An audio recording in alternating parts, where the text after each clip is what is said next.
지금 방송에서 제공하는 투자 정보는 투자 판단에 대한 조언입니다. 방송에서 제공하는 주식의 가치, 가격 상승 및 가격 하락에 대해서는 방송사에서 보장하지 않습니다.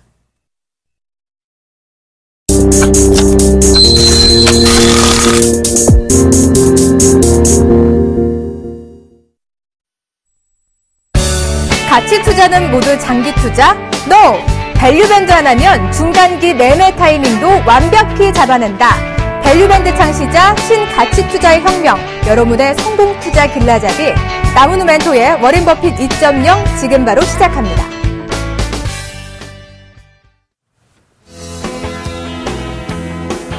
안녕하십니까. 여러분들의 주말을 책임지고 있는 나무누 멘토입니다. 술을 자주 마시거나 많이 마시게 되면 위 건강에 분명히 해가 있습니다. 이럴 때요, 딸기를 먹으면 상당히 좋답니다. 딸기를 먹으면 위벽을 보호해서 메스꺼름이라든가 복통을 어느 정도 완화시킬 수 있다고 하는데요.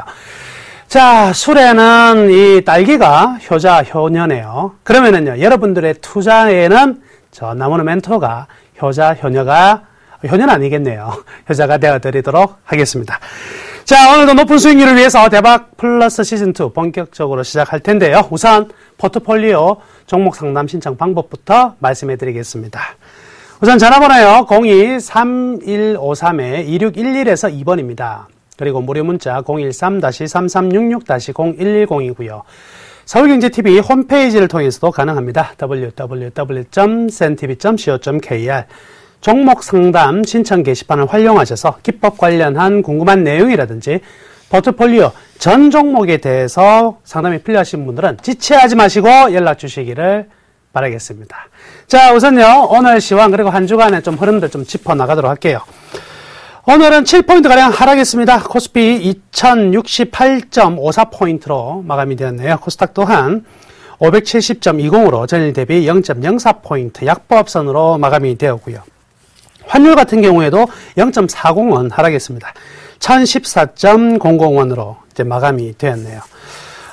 일단 오늘 뭐 주말이긴 한데 장중에 코스피는 좀 많이 떨어졌다가 그래도 많이 좀 회복하는 이런 모습이 나타났었죠. 아무래도 이제 우크라이나 변수가 다시 한번 오늘 수면 위로 좀 떠올랐다 이렇게 볼 수도 있겠는데요. 뭐 굳이 우크라이나 변수보다는 치고받고 하는 동안에 살짝 종목들의 순환 매석에서 일정 부분 조정이 들어왔다 이렇게 보는 게 맞을 것 같습니다. 그런데 오늘의 장의 가장 이제 특징적인 부분은 이제 외국인들의 현물에서 상당히 좀 오늘도 1,000억 이상의 순매수를 보였다는 것과 선물에서는 3,000계약 정도의 순매도를 보였는데 이 흐름 속에서 오늘은요 조선주가 모처럼 만에 급등이 나타났습니다. 드디어 닷을 올리는가 생각이 들고 있고요. 자, 코스닥 같은 경우에는요 이 다음 컴투스 게임빌 같은 종목들에서 외국인하고요 기관이 동시에 매도하는 모습이 나오면서 이들 종목들이 좀 급락이 들어왔다 이렇게 볼 수가 있겠습니다. 자, 우선 한 주간의 이제 매매 동향 외국인들 하고요. 그리고 기관들 매매 동향 살짝 좀 체크해 볼게요.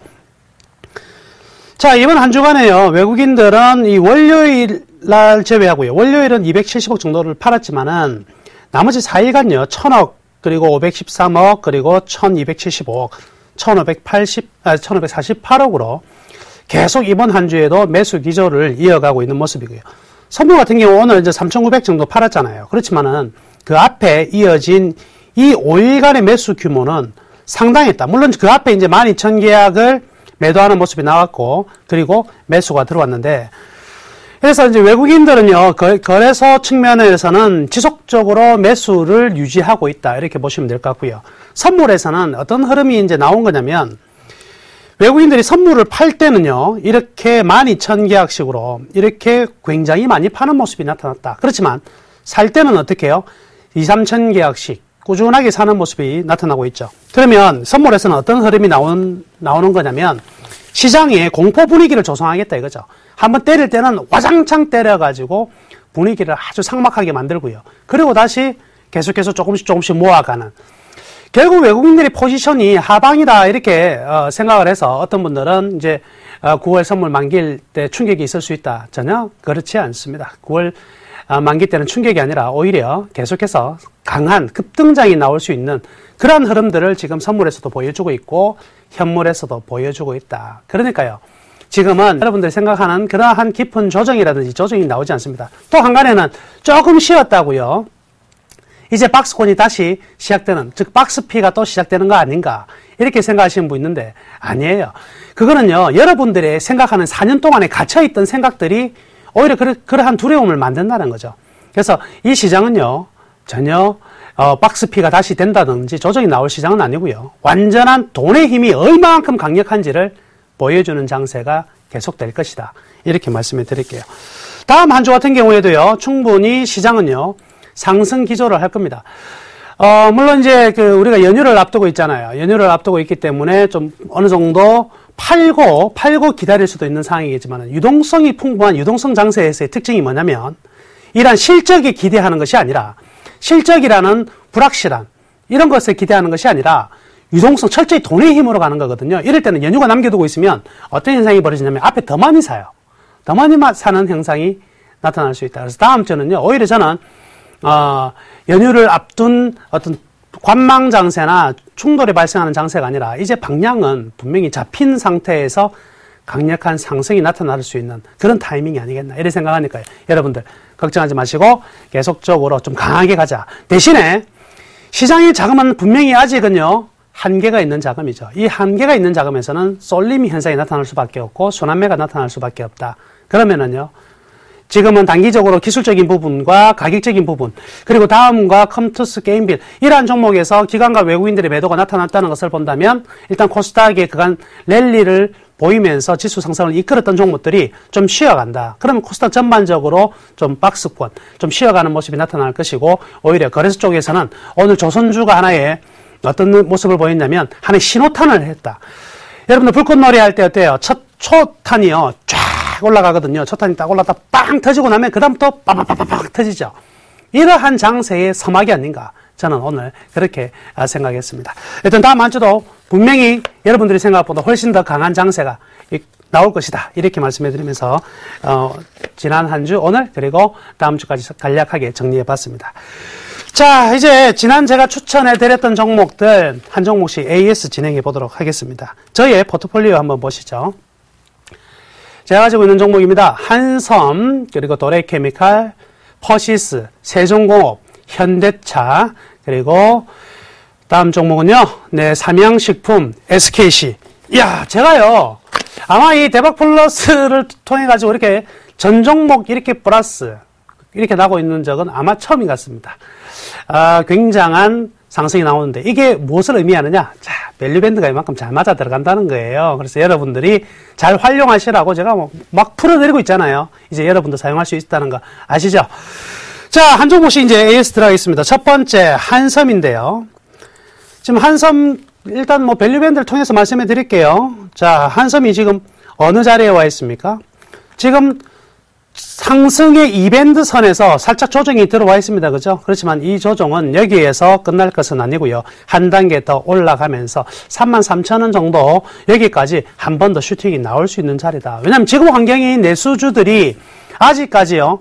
파동이 끝난 파동이 아니거든요. 이런 때 같은 경우에는요. 조금 더 수익을 좀 욕심을 내도 괜찮습니다. 그래서 한섬은 목표가를 상향 조정하겠습니다. 그래서 목표가 상향할 것이고요. 두 번째 종목이 도레케미칼입니다. 이 종목은요, 제한테는 참, 어떻게 수익을 내주는 데는 최고 종목인 것 같습니다. 지난, 대박 플러스 통해가지고, 정말 10,000원에 추천해서 15,000원 50% 수익 내고 한번 팔았죠. 그리고 나서 제가 타이밍 또 왔네? 또 들어갑시다 했는데, 또 들어가서 15% 또 나왔어요.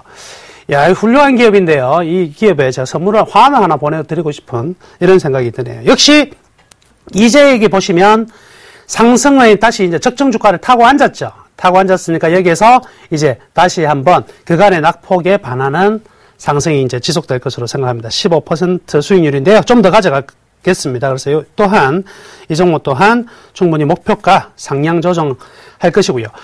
세 번째는 퍼시스입니다. 퍼시스 참 한동안 꿈쩍하지 않아가지고 참 이런 게 소형주들의 특징이다 그래 말씀해 드렸잖아요. 그렇지만 이런 종목들이 한번 밸류가 자기가 어떤 그 시장의 측면으로 가치가 부여가 되면 순간적으로 뛰어오른다 그랬죠. 순간적으로 이제 급등이 나오면서 역시 10%대. 지금 보시면은 오버슈팅이 나왔잖아요. 오버슈팅이 나왔는데 계속해서 이 밸류밴드 보는 법은요, 이렇게 우상향이 지속될 때는 1년 정도 있으면 다시 오버슈팅이 나온다. 왜? 기대감이라는 것과 실적에 대해서 시장 가중치가 커지기 때문에 그렇다. 이런 것들 교육받으시면 다 아실 수가 있겠습니다. 자, 그리고 세종공업입니다. 역시 세종공업 같은 경우에도요, 최근 흐름들 상당히 양호하죠. 이거는요, 세종공업 같은 경우에는 이 밴드의 각도가 굉장히 중요합니다. 밴드 각도가 어때요? 아주 강력합니다. 이렇게 강력하다는 것은 실적도 계속 좋다는 것이고, 시장에서도 이 실적에 대해서 정확하게 반응을 해주고 있다는 거거든요. 어떤 종목은 실적이 좋아지고 있는데, 시장에서 반응을 안 해주면 상당한 기간 동안 괴롭힘을 주게 되는데, 요거는요, 정확하게 반응해주고 있다는 거죠. 이런 종목은 투자하기가 굉장히 쉽습니다. 이 밸류밴드 하나만 가지고 그냥 매매를 하시면 이익 내기가 굉장히 좋다, 이렇게 볼 수가 있겠습니다. 자, 그리고 현대차죠.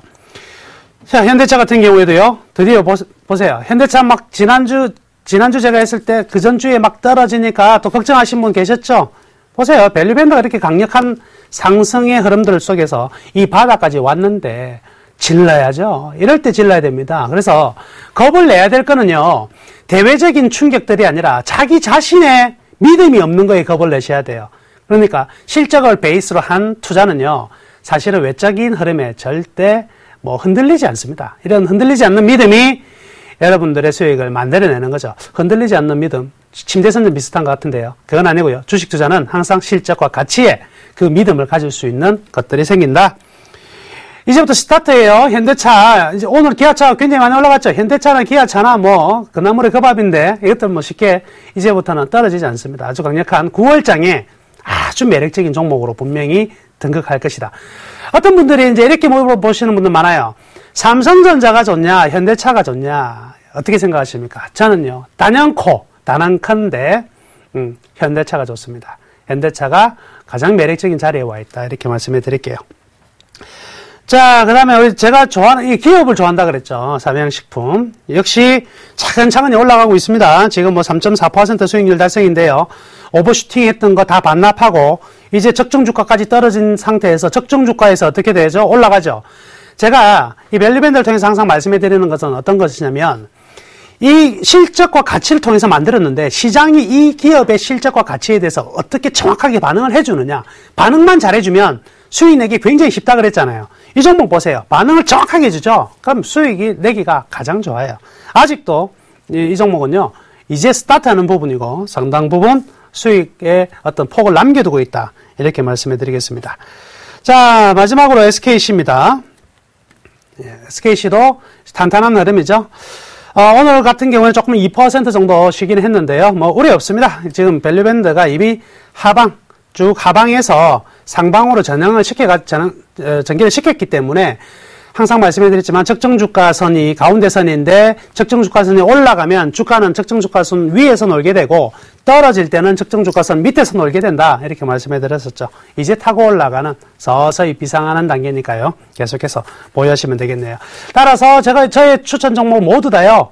보유입니다. 한 종목도 팔 종목이 없으니까 가지고 계시면서 수익을 최대한 한번 극대화를 한번 시켜보자. 이렇게 말씀해 드리겠습니다.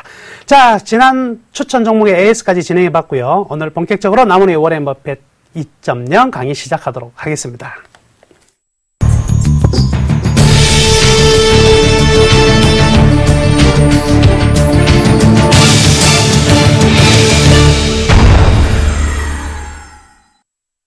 자, 이제 9월입니다. 그죠? 9월.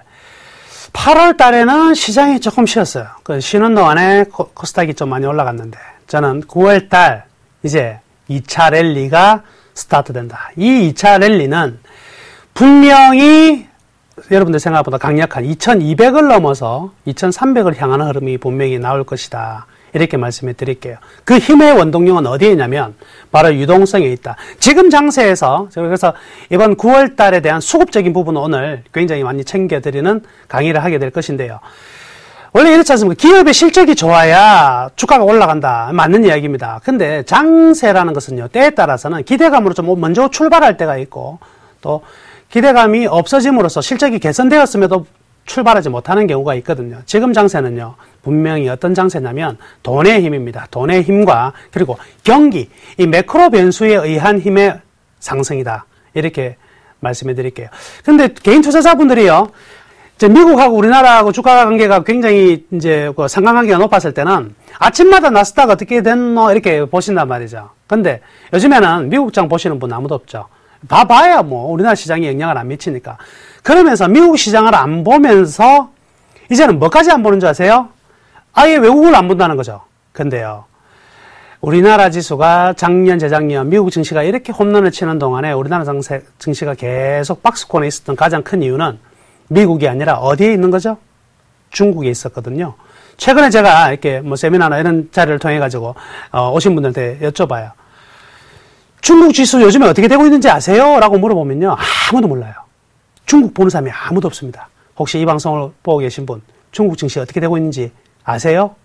2000에서 2200까지 홈런 치고 있습니다. 그건 몰라요. 안 보고 있는 거죠. 근데 이거를 봐야지만 이 시장이 이해가 되는 부분이 있어요. 그래서 항상 우리가 열심히 보다가 안 보는 순간 거기서는 이미 움직인다는 거. 이거요. 이게 바로 주식 투자의 어려움입니다. 자, 오늘 강의는요, 제목을 이렇게 정해봤습니다. 유동성 장의 서막입니다. 유동성 장의 서막. 즉, 돈의 힘이다. 금융장세라고도 이야기하죠. 특히 이 유동성은요, 우리 내적으로 아직까지 달아오르는 유동성이 아니기 때문에 외적인 유동성, 외국인 수급에 주목해야 됩니다. 그래서 지난번 제가 1차 랠리 때 여러분께 말씀해드렸던 외국인은 누구요? 지역별로 어디를 갖다 중점적으로 제가 강의해드렸었죠? 기억나십니까? 유럽이었다. 그죠? 유럽만이 아닌 이제 새로운 수급들이 나타나고 있으니까 역시 종합적으로 이제 보도록 하겠습니다. 매크로, 즉 거시적인 측면까지 같이 다루도록 할게요. 자, 우선요, 외국인 순매수 추이. 잘 보세요. 이게요, 이 그림이 잘 나와야 될 텐데요. 2012년에요, 외국인 순매수가 이 자리였어요. 여기가 외국인 순매수 자리였는데, 여기가 지수예요. 즉, 뭐냐면, 지수 측면보다 외국인 순매수 자리가 좀 낮은 자리였죠. 그런데요, 지금 한번 볼까요? 지수가 여기 있는데, 지수는 여기인데, 외국인 순매수는 여기 있습니다. 완전히 역전이 있는데, 즉, 지수는요, 여기에서 여기까지 제자리잖아요. 그런데 외국인 수급은요, 여기에서 여기까지로 엄청난 상승이 나왔다. 지수는 가만히 있는데, 우리는 그래서요, 항상 어떤 것만 생각하시면 굉장히 단기적으로 생각을 많이 해요. 일반 개인 투자자들 같은 경우는. 외국인이 몇 달 샀다, 몇 달 팔았다, 몇 달 샀다, 이것만 기억하지. 큰 그림에서 외국인들이 과연 이 박스권장에서 뭘 해놨는가 잘 몰라요. 큰 그림이 안 나오니까 장잉에 대한 두려움들이 항상 단기적으로밖에 나올 수가 없죠. 그냥 주식 투자는 맨날 오늘 사가지고 오늘 벌어야 되고, 오늘 사가지고 일주일 안에 벌어야 되고. 주식은요, 제가 미리부터 말씀해드리지만 주식은 어떤 게임이냐면요, 기다림을 내어주고 돈을 가져오는 게임입니다. 기다림과 시간을 내어주고 돈으로 보답받는 게 주식인데, 반대로 기다림과 이런 것들을 다 배제하고 시간을 가져오려고 하니까 내주는 게 뭐죠? 돈을 내주는 거예요. 그러기 위해서는 아주 이제 큰 그림을 보고 가야 되는데, 지수가 가만히 있을 때 외국인이 샀다. 이게요, 제가 언제가 기억이 나냐면, 이게 데자뷰가 언제 나오냐면요, 2004년에 기억납니다. 여러분들 2004년에요, 2003년부터 2004년까지인데, 2003년에서 2004년까지요, 어떤 현상이 벌어졌냐면, 중국이 급속도로 이제 1999년, 이제 말부터요, 밀레니엄 말부터 출발해가지고 급속도로 성장을 하다가, 이 원자바오 총리가 4월 달에요, 뭐라고 얘기했냐면, 중국 긴축정책 써가지고 속도 조절에 나서겠다는 내용이 나오면서요, 우리나라 지수가 900에서 700포인트로 떨어져요. 한 200포인트가 떨어지는 동안에, 그리고 나서 떨어지고 횡보하는 동안에 외국인은 그동안에 뭐 했는지 아세요? 외국인들은요, 그때 샀을까요? 팔았을까요? 외국인들요, 우리나라 증시사상에서 사상 최대 매수인 43% 지분을 가져가게 됩니다. 그때 포인트가 몇 포인트는 700포인트예요. 그러고 나서요, 몇 포인트까지 간 줄 아시죠? 2005년까지요, 그냥 다이렉트로 1500포인트까지, 700에서 1500까지 다이렉트로 쭉 올라갑니다. 그러고 나서 이제 2배가 올라가는 이런 장세가 나타나니까 서둘러서 막 기관이다 개인이다 다 붙거든요. 그러고 나서요, 2006년에 1년 동안 어떻게 된 줄 아세요? 2006년 1년 동안은요, 완전히 놀아버리죠. 계속 1년 동안 1500이에요. 그래가지고, 힘이 다 떨어지는 거죠. 힘이 다 빠지는 거죠. 2005년에 갑자기 막 이제 너도 나도 또 들어갔었거든요. 들어갔었는데 안 돼요. 그때가 어느 시대? 적립식 펀드 시대 아닙니까? 그 앞에서는 이제 스파펀드에서 적립식 펀드에 돈을 막 넣는데 바로 수익이 안 나거든요. 에라이 하고 팔아버렸다고요. 그러니까 2007년에 또 무슨 일이 일어나죠? 1500에서 2000포인트까지 한 방에 치고 올라가는 이런 모습이 나타났어요. 결국 그 밑에서는요, 이렇게 씨를 뿌리고 있는 사람들이 있었다. 그게요, 외국인이었습니다. 지금도 역시 마찬가지로요. 어떤 상황이냐면, 여기 보시다시피, 지수는 박스권이었고, 우리는 큰 그림 안 봤지만, 외국인들은요, 여기에서 여기까지. 이렇게 계속 모아두었다. 이걸 잊으시면 안 돼요. 얘들이 우리나라에 와서 할 일 없어가지고 이렇게 샀겠어요? 다 돈 벌러 들어온 놈들 아닙니까? 그죠? 그렇기 때문에 이런 큰 흐름에서 우리는 관심 있게 기억을 해두자. 이런 걸 잊으시면 안 돼요. 자, 최근에 이제 외국인들 동향 보면 여기서 재밌는 흐름이 나오는데요. 이 빨간색이 뭐냐면 이 빨간색이 한국이에요. 한국이고 요거는 뭐냐? 아시아예요. 아시아. 상반기를 보면은요, 한국에 비해서 아시아가 굉장히 많았죠. 아시아가 굉장히 많았어요. 7월 달에서는요, 한국의 순매수가 굉장히 많아지고요. 아시아 대비 한국의 비중이 굉장히 많이 올랐어요. 8월 달 딱 들어오니까 아시아는 없어요. 맞죠? 아시아 매수가 없습니다. 근데 8월 중순까지 한국의 매수는요, 강력하죠. 무엇을 이야기를 하느냐? 신흥아시아, 대만이나 다른 나라들보다 한국이 훨씬 더 매력적인 자리에 와 있기 때문에 아시아 측 비중을 줄이더라도 한국 비중을 높여가는. 근데요, 여기서는 지금 한국만 나와 있지만 사실은 한 군데가 더 있어요. 한국만 매수한 게 아니라 중국도 매수를 많이 했습니다. 좀 이따 보여드릴게요. 자, 7월 달에 국적별 외국인 순매수 현황을 보니까 7월 달에 원래 제가 6월 말에서 7월 달 초까지는 누구의 장세라고 그랬습니까? 1차 랠리는 유럽의 장세라고 그랬는데, 유럽이요? 자, 7월 달에는 많이 샀어요? 많이 못 샀어요? 많이 못 샀어요. 되레 누가 많이 샀습니까? 미국계 자금이 엄청나게 사버렸네요. 그리고 나서 중동과 아시아 지역, 중동과 일본, 중국의 자금이 들어와서 우리나라 시장을 굉장히 많이 땡겼단 말이죠. 자, 여기서 우리 추리력을 한번 발동해 봅시다. 분명히 자금의 성질이 있다 그랬어요. 유럽은 어떤 거요? 소재 산업재들을 좋아한다고 그랬고, 미국계 자금 어떤 거 좋아한다고요? 중장기 안정적 랠리를 보이는 방어주를 좋아한다 그랬죠. 미국계 자금은, 유럽은 어떤 거 좋아하고요? 소재 산업재, 즉 민감주를 좋아한다 그랬어요. 7월 달에 유럽의 힘이 강했다, 미국의 힘이 강했다. 미국의 힘이 강했죠. 그죠? 7, 8월 달에 어떤 종목이 많이 가던가요? 음식료, 섬유의복, 전부 다 뭐죠? 방어주야. 미국계 장세가 랠리를 미국계 자금이 시장을 주도하다 보니까 그들이 가고, 소재 민감주, 자동차뿐만이 아니라 삼성전자 같은 경우에도요, 유럽계 자금이 가만히 숨죽이고, 선물만 가지고 움직이다 보니까 이것들이 전혀 가지를 못했던 거예요. 거기에 그 이유가 있었다. 이렇게 볼 수 있겠고요. 게임주라든지, 그 다음에 미디어주, 이런 종목들은 누가 좋아한다 그랬어요? 중국하고 일본계 자금들이 좋아한다 그랬잖아요. 걔들하고 가까우니까. 그러니까 그들 종목들은 이렇게 홈런 쳐버리죠. 유럽계 자금이 쉬어간 구간에 미국계 자금이 선호하는 종목들이 올라가고, 그리고 아시아와 중동계 자금이 좋아하는 종목들이 올라가는 이런 구도였다. 이렇게 우리는 수급을 통해서도 시장의 어떤 흐름으로 전개가 되었나를 이렇게 우리가 분석해낼 수가 있습니다. 자, 이번에는 그래서 미국계 중동계 자금 특징까지 볼 건데요. 저는 이런 이야기 한번 하겠습니다. 어떤 사람들이요, 이런 사람들이 있어요. 기관들이 팔아대니 투신권 때문에 이것도 그 기관 욕하는 사람들 막 있고 하거든요. 그게 아니에요. 저는요, 기관 욕하는 사람들이 제일 무식한 사람이라고 생각해요. 왜 그러냐면은요, 여러분들이 이 룰을 아셔야 돼요. 여러분들 펀드에 만약에 가입한다 이거예요. 펀드에 가입할 때 만약에 1억이란 금액을 가서 펀드에 가입했다. 그러면 그 펀드를 운영하는 펀드 매니저가 지금은 장이 고점이니까 좀 떨어지면 사야지 하고 기다릴 수 있을까요? 없을까요? 못 기다립니다. 1억을 넣은 순간 그 다음날 기준가격이 형성되기 때문에 1억을 넣는 순간 그 다음날 하루에 다 사버려야 돼요. 자, 여러분들이 이제 주식 하기 싫어. 돈 내놔. 이렇게 환매를 요구했을 때 펀드 매니저가 탁 보고 있다가, 지금 팔기에 너무 아까운 거예요. 조금만 기다렸다가 좀 반등을 주면 그때 팔아야지 하고 기다렸다가 반등 주고 팔 수 있을까요? 없을까요? 없어요. 여러분들이 달라고 한 그 다음날 다 팔아야 돼요. 무엇을 이야기하는 겁니까?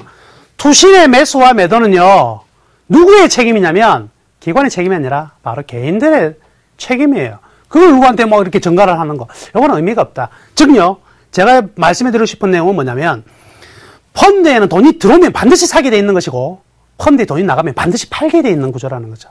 지금 여기 볼게요. 통상적으로 미국계 자금은요, 어디에 반응을 하냐면, 글로벌 경기 사이클에 반응입니다. 경기 사이클에 반응을 해요.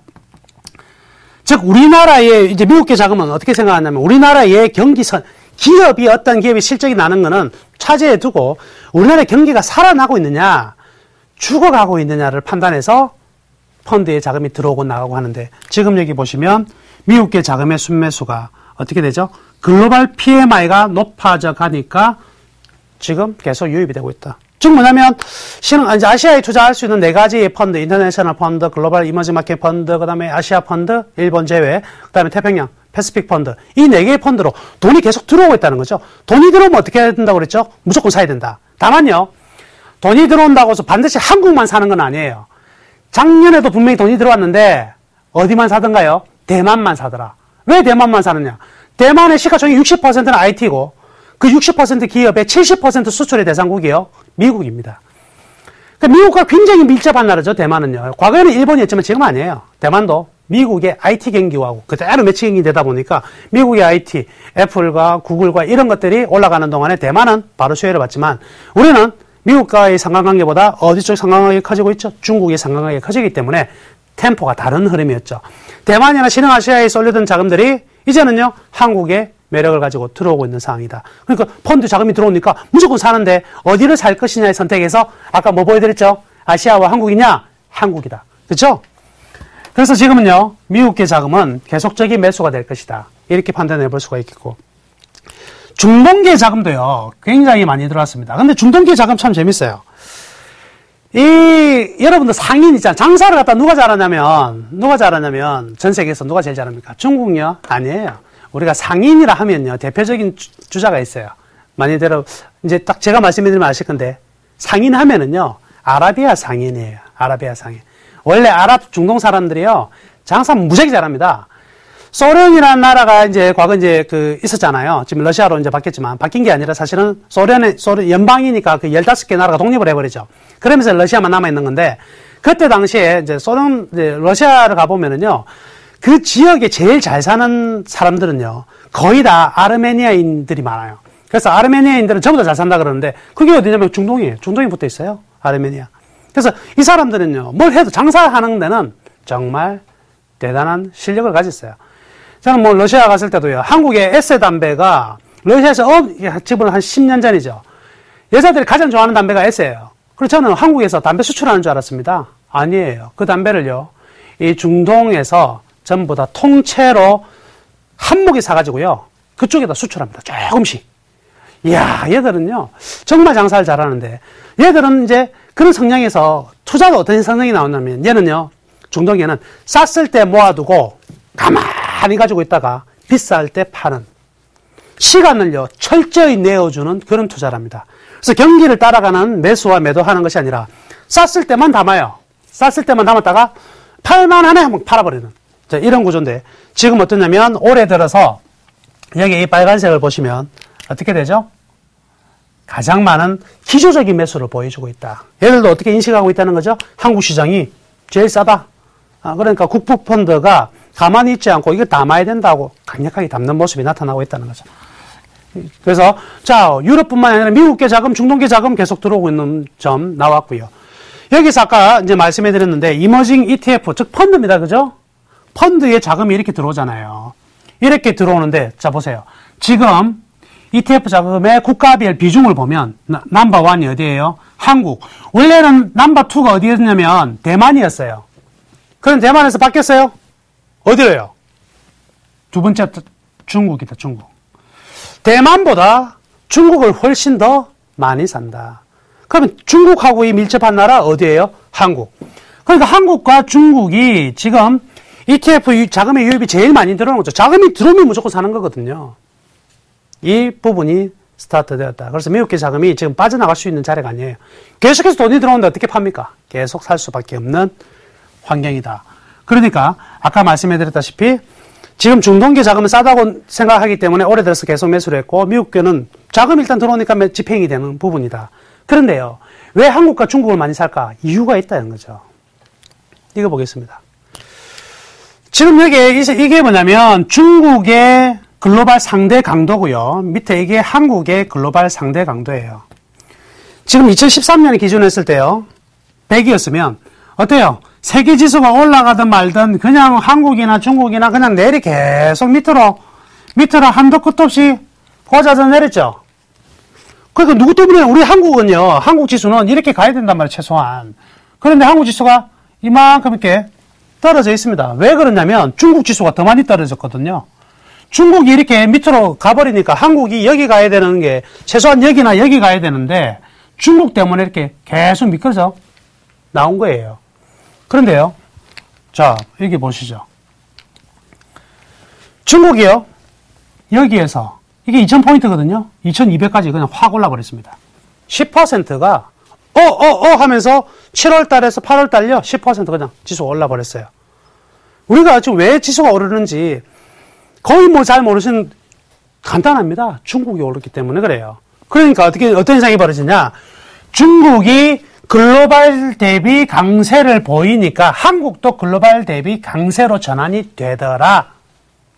한국은요, 중국과 뗄래야 뗄 수 없는 상황이죠.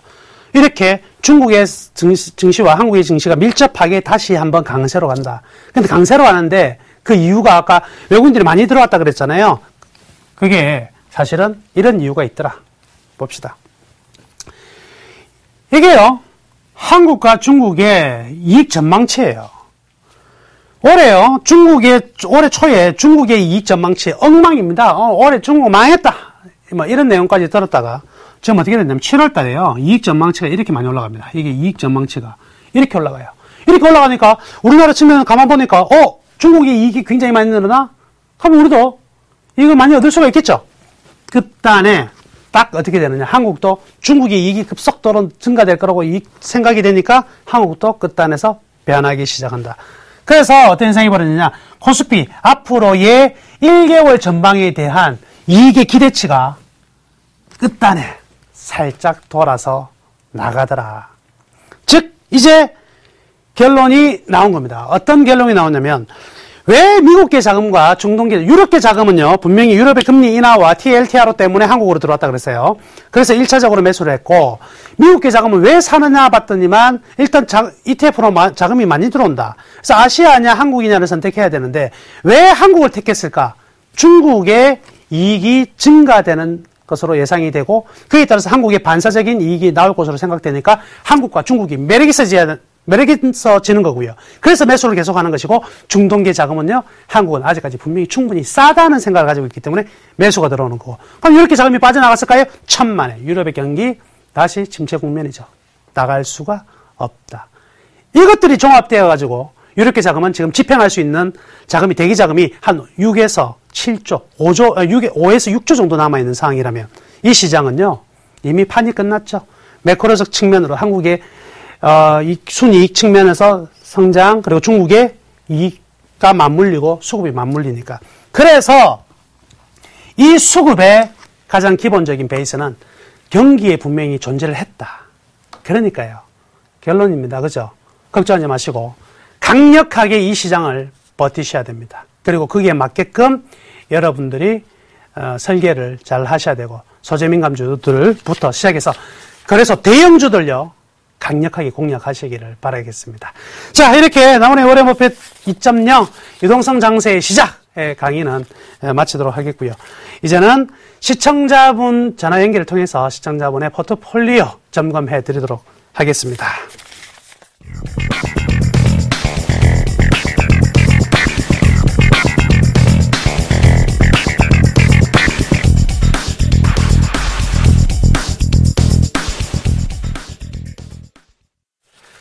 자, 시청자분하고 전화 연결이 되는 것 같습니다. 여보세요? 여보세요? 네, 안녕하세요. 네, 안녕하세요. 네, 지금 강의 계속 보고 계셨어요? 네, 보고 있었습니다. 네.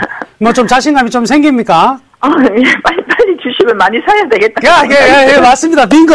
예, 정답입니다. 지금 시청자분 가지고 계신 종목부터 제가 볼게요. 네. 지금 파인 디지털요. 7,500원에 매수하셔가지고 비중 40%고요. 네. 그 다음에 LG 디스플레이 29,200원에 매수하셔가지고 20%. 네. 그리고 삼성 테크윈 64,000원에 매수하셔가지고 비중 10%.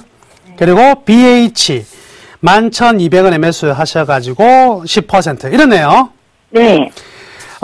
투자 성향이요. 좀 사면 좀 진득하게 가지고 계신 편이에요? 아니면 조금 단기로 좀 하시는 성향이에요? 제가 주식 한 지 한 1년 반 정도 됐는데요. 네네.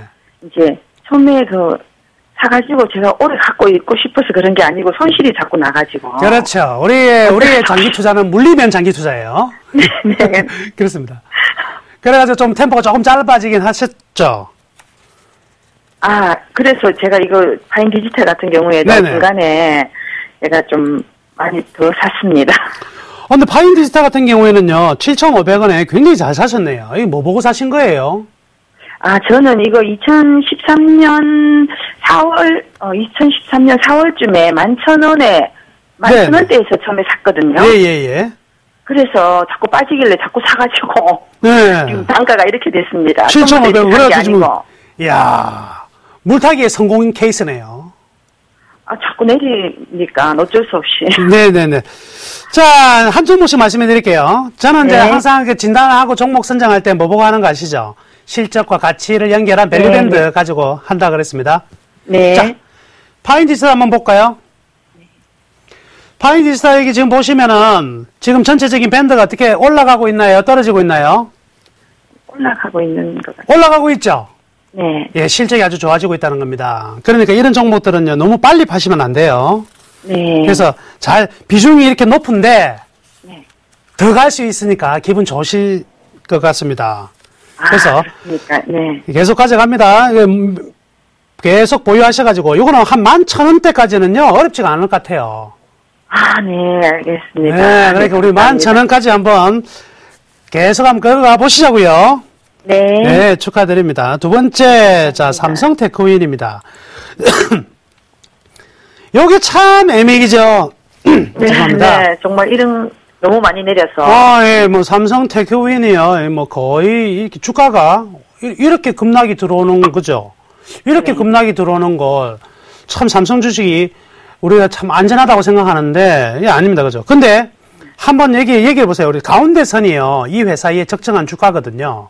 네. 주가가 떨어지다가 적정한 주가가 올라가고 있습니까? 아니면 계속 떨어지고 있어요? 올라가고 있는데요. 올라가고 있는데 주가는 거꾸로 가죠? 네. 이런 게요. 결국에는 다시 가파르게 올라갈 수 있다. 이렇게 생각하시면 돼요. 예, 알겠습니다. 지금 보니까 거의 끝자락까지 왔죠? 네네. 바닥까지 왔죠? 지금은 이제 반등 자리니까 네. 팔지 마시고요. 네. 그대로 일단 보유를 하겠습니다. 그래서 네. 요거는요. 일단 삼성 테크윈 같은 경우에는 목표가 일단 1차적으로만 첫 번째 고민만 한번 할 것은요. 5만 원까지는 일단 흔들리지 마시고 가져가 봅시다. 네. 5만 원까지는 알겠습니다. 그대로 가져가시고요. 자, LG 디스플레이인데요. 네. LG 디스플레이가 매수가 29,200원인데 지금 이제 35,000원으로 이익이 많이 났어요. 네네. 예, 근데 지금 차트 한번 보시죠. 지금 보시면은 튕겨져 나갔나요? 아니면 더 갈 자리가 잘 보입니까? 튕겨서 나갔는데요. 튕겨져 나갔죠. 근데 재밌는 것은 앞에 튕겨져 나간 자리가 있었으면 여기 더 뚫고 네. 나갈 수가 있는데 이제 처음으로 이 바닥에서 여기 바닥 있죠. 네. 여기 바닥 파란색에서 빨간색까지 처음으로 도달했죠. 네. 이러면은요, 요거는 이제부터 팔아 나가야 됩니다. 그래서 예. 저는 이제 단기적으로 이익이 안 났으면 모르겠는데 이익을 좀 많이 난 상태니까요. LG 디스플레이는 매도하시자고요. 예. 이번에는 이제 이익 실현 한번 할게요. 이익 실현 네, 한번 네. 잘라주자 이렇게 말씀해 드릴게요. 네. 자, 그 다음에 BH입니다. BH. 네. 요건 이제 매수 가격이 11,200원인데 BH가 11,200원 지금 6,640원 맞나요? 11,200원 사신 거 맞아요? 네, 맞습니다. 산지 그렇게 오래 안 됐는데 너무 갑자기 많이. 우와, 이런 게 이제 이런 종목의 특징이 뭐냐면은요. 사실 이 네. 기업이 지금 보시면 밴드가 그래도 우상향을 하고 있거든요. 네네. 그럼 실적은 분명히 좋아요. 네. 근데 이런 종목의 특징이 뭐냐면 대형주 외국인과 기관들이 막 매매를 하는 종목은 적정한 가치에 쉽게 따라가는데 네. 소형주들은요. 외국인과 기관이 막 있는 종목이 아니잖아요. 네네. 그러니까 민감하게 어떤 수급에 반응을 해요. 누가 막 뭐 안 좋은 뉴스가 나오면 사람들이 막 팔아버리고 네. 좋은 뉴스 나오면 막 사버리고 이러죠. 네네. 그래서 이 비정상적인 가격이 오래 있는 경향이 많은데 아, 네. 지금은요. 그렇지만 비정상적인 가격이 완전히 이탈된 상황이거든요. 네. 요거는요. 이제는 파시면 안 됩니다. 네. 이 비정상적인 것을 이겨내야 돼. 이겨내시고 끌고 가면은요. 다시 차곡차곡 제자리로 올라올 건데요. 네. 일단 첫 번째 우리가 이렇게 바로 뭐 이게 이제 적정 주가가 13,000원이다. 13,000원까지 주가가 바로 가진 않겠죠. 네네. 그러면 하나의 탁탁 이 계단을 형성을 시켜줘가지고 어떻게 그 시점에 매매를 할 것인가를 고민하셔야 되는데 네. 일단은 8,000원까지 볼게요. 네. 8,000원까지 올라오면은요. 네. 다시 전화 주세요. 아, 예. 그 시점에 제가 봐가지고 그 시점에 또 실적이 어떻게 되는지 중요할 거 아니에요. 네네. 그거 봐가면서 또 제가 설명해 드릴게요. 아, 예. 근데 제가 여기 현금 있는 걸로 이 삼성 테크인이나 BH를 조금 더 사면은 안 되겠습니까? 노입니다. 그렇습니까? 네, 이게 뭐냐면 이 개인들의 심리가 떨어진 종목 자꾸 잡고 싶은데요. 아, 예. 사실은 떨어진 종목을 사는 것이 아니라 살 때는 이게 이제 뭐 소위 말해서 이제 물타기잖아요. 네네. 네, 전문 용어로 물타기인데 네. 떨어질 때 사는 게 아니고요. 돌아갈 때 사는 거예요. 네. 그러니까 떨어질 때 제 개인들이 실수하는 게 뭐냐면 떨어지니까 가격 평균 단가를 낮추려고 사는 건데요. 네. 그때 사는 게 아니고 50%가 떨어지더라도 가만 놔둬야 돼요. 가만 놔두고 네. 돌아서 나갈 때 더 사는 게 맞고요. 네. 그리고 이미 손실이 많이 난 종목은 심리적으로요. 이미 지고 있는 상태거든요. 네. 그러면 지고 있는 상태에서 들어가면 물량이 더 많아지면 견디기가 더 힘들어져요. 네, 맞습니다. 네, 그리고 견디기가 힘들어지면 좋은 판단을 내리기도 힘들어지거든요. 네. 네, 그러니까 저희 이제 제가 나오는 프로마다 오늘 공략주 한 20% 또 사시고요. 네네. 네, 제가 추천한 종목도 많이 사세요. 지금은 네. 특히나 대박 플러스에서 제가 추천한 종목 마이너스가 하나도 없어요, 그죠? 네, 그렇습니다. 근데 예. 왜 안 사셨어요 이때까지? 오늘은 사세요. 네, 알겠습니다. 자, 9월달 시청자분의 건투를 제가 빌겠습니다. 자, 네. 감사합니다. 네, 감사합니다. 네. 검색창에 센플러스를 입력하시고 전문가 방송을 클릭하시면 서울경제 특급 전문가들이 여러분의 수익률을 책임집니다.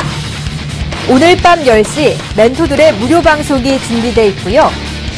장중 무료 방송도 예정돼 있으니 많은 참여 바랍니다. 주식 투자 센플러스와 함께하세요.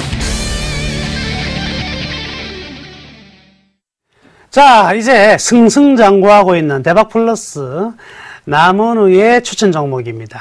이번에도 또 한 방 나올 것 같은데요. 짜릿한데. 추천 종목은 이 종목입니다. 세아 베스틸입니다. 세아 베스틸.